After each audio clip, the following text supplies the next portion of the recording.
আজকে যে রাশিটি নিয়ে আলোচনা করব সেটা হচ্ছে আমাদের রাশিচক্রের শেষ রাশি মীন রাশি। দক্ষিণ শহরতলির হুগলি নদীর তীরে মনোরম পরিবেশে একমাত্র গেস্ট হাউস মৌলিক গেস্ট হাউস।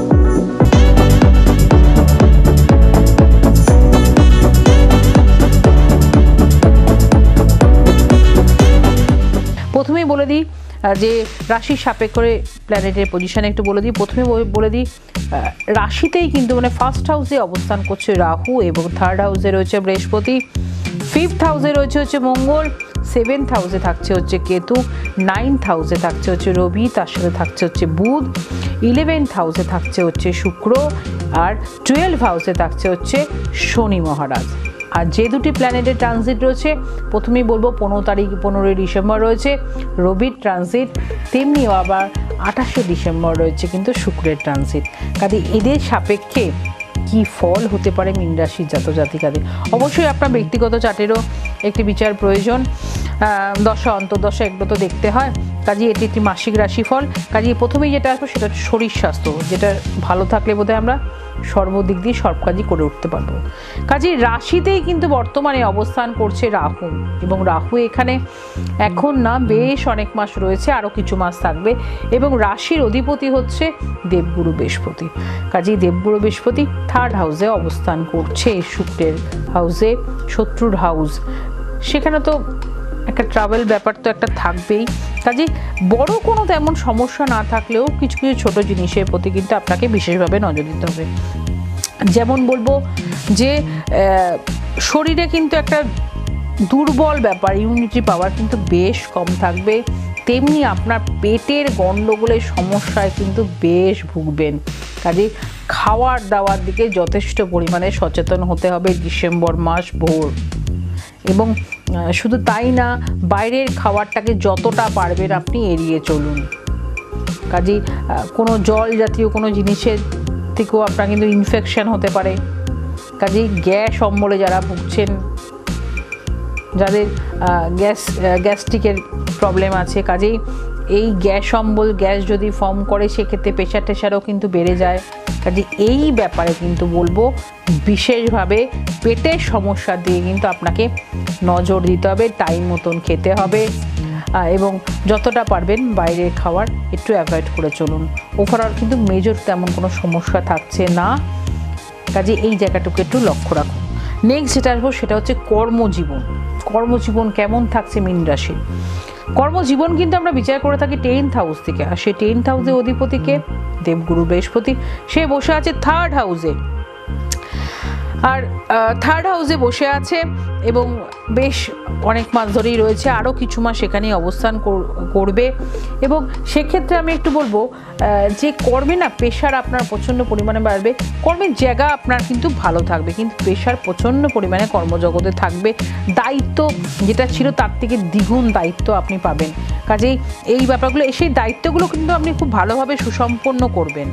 কিন্তু আপনাকে যেটা একটু মাথায় রাখতে হবে, যেহেতু ফার্স্ট হাউসে রাহু রয়েছে না, কোনো না কোনো অফিস কলিগের সাথে বা কোনো কারোর সাথে অফিসে যারা কর্মসূচিতে যেখানেই রয়েছে থাকুন না কেন, তর্ক বিতর্কে না জড়িয়ে পড়তে পারেন, এবং চেষ্টা করবেন চোখ কান খোলা রাখার। কোনো না কোনোভাবে কিন্তু আপনাকে আপনার ফেস লস করতে পারে, বা কোনো গণ্ডগোলে আপনি হয়তো ফেসে যেতে পারেন সেই দিকটা, কারণ রাহু ব্যাপারই হচ্ছে কোনো না কোনোভাবে একটা অশান্তি ক্রিয়েট করা। কাজে এই ব্যাপারগুলোর থেকে কিন্তু নিজেকে একটু সাবধানে রাখতে হবে। ওভারঅল কিন্তু কর্মজীবন ভালো থাকছে, হিংসা হয়তো বাড়বে, আর হিংসা আপনার উপর করলে কি হবে, আপনার উন্নতি হবে, তাতে অসুবিধা কিছু নেই। কর্মজীবন কিন্তু ওভারঅল ভালো থাকছে। নেক্সট যে পয়েন্ট আছে সেটা হচ্ছে ব্যবসা কেমন থাকছে মীন রাশির জাতক জাতিকাদের ডিসেম্বর মাস ভোর। বিজনেস কিন্তু আমরা দেখে থাকি 7th হাউস থেকে, আর সেই 7th হাউসের অধিপতিকে বুধ, সে কিন্তু বসে আছে 9th হাউসে ভাগ্যস্থানে, এবং তার সাথে রয়েছে কে, একদম রবি রয়েছে, এবং 7th হাউসে কিন্তু বর্তমানে অবস্থান করছে কেতু, এবং কেতু এখানে অনেকদিন ধরেই রয়েছে। কাজে বিজনেসের কথা আমি কিন্তু বলবো ডিসেম্বর মাসে ভোর কিন্তু ভীষণ ভালো থাকছে, কাস্টমার ডিলিং যেমন ভালো থাকছে, বিজনেসের মুনাফা তেমন থাকছে, এবং বিজনেস থেকে আপনি বড়সড় কোনো ইনভেস্টমেন্টও মানে কোনো জায়গায় কোনো খাতে টাকাও রাখতে পারেন, সেদিকেও কিন্তু গেনার হবেন।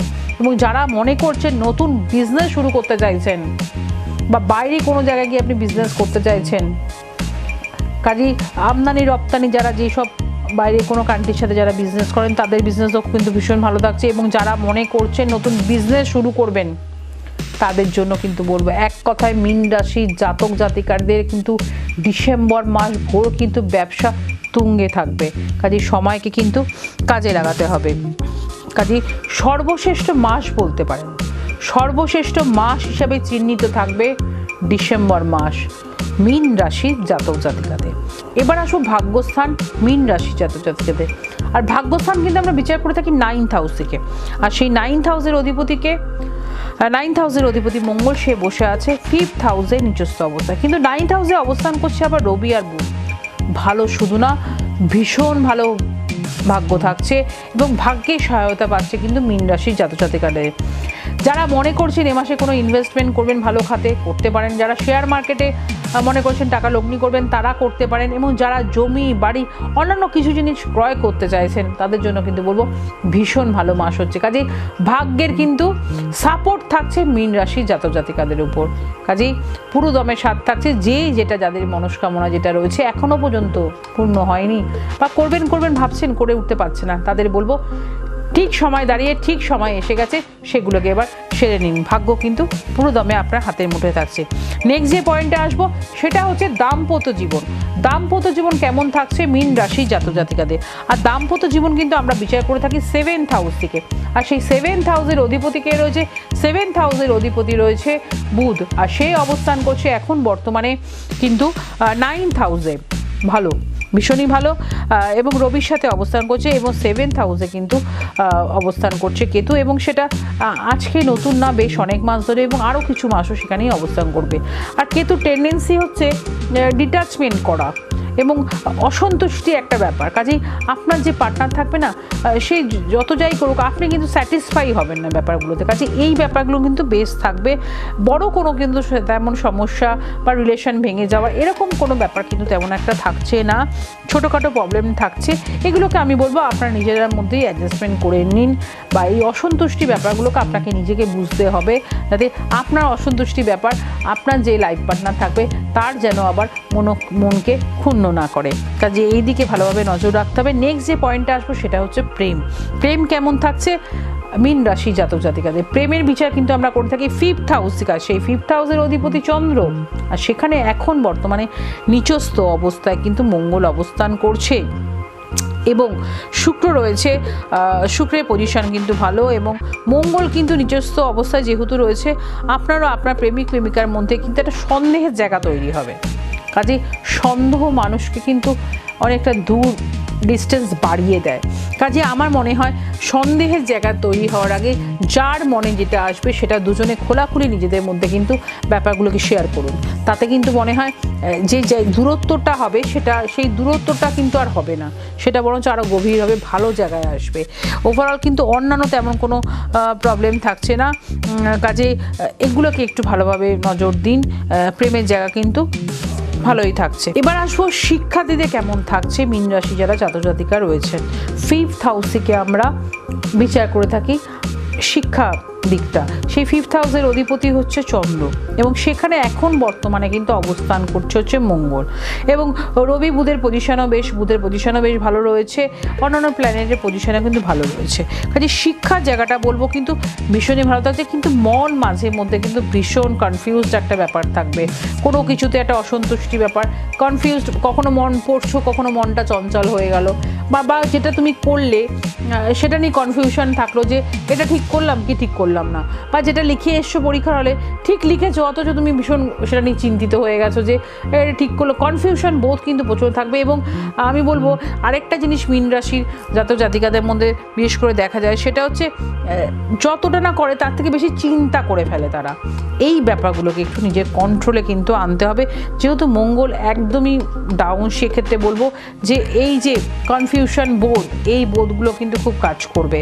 ওভারঅল কিন্তু পড়াশোনার জায়গা ভালো রয়েছে, যারা বিভিন্ন রকম কম্পারেটিভ এক্সামে বসতে চাইছে তারাও বলবো খুব সম্মানের সাথে উত্তীর্ণ হবে, এবং যারা একদম নিচু ক্লাস থেকে হায়ার লেভেল এডুকেশন পর্যন্ত কিন্তু ভালো রয়েছে। কিন্তু যে প্রবলেমগুলো আসবে সেটা হচ্ছে কনফিউজড কোনো জিনিসকে নিয়ে আর অতিরিক্ত কোনো জিনিসকে নিয়ে ভাবলে চলবে না, কিন্তু সেই জায়গাটা কিন্তু পৌঁছাতে পারছো না যতটা ভাবছো তুমি। কাজে এত বেশি না ভেবে যতটুকু তোমার আয়ত্তের মধ্যে থাকবে সেটুকুই করো, তাতে বরঞ্চ ভালো হবে। বেশি ভেবে তো লাভ নেই, বেশি ভাবলে সেই জায়গাটা পৌঁছাতে পারছো না। এই যে কনফিউজ হয়ে যাচ্ছে, কোনটা লিখেছি কোনটা লিখিনি, বা ঠিকই লিখে আসছো কিন্তু বাড়িতে বসে সেটাও চিন্তা করে যাচ্ছ। কাজে সেটা চিন্তা করলে আরও বেশি পাজেলড হয়ে যাবে ব্রেনটা। কাজে এই ছিল মীন রাশির জাতক জাতিকাদের 2024-এ কেমন কাটতে চলেছে। দক্ষিণ শহরতলির হুগলি নদীর তীরে মনোরম পরিবেশে একমাত্র গেস্ট হাউস মৌলিক গেস্ট হাউস।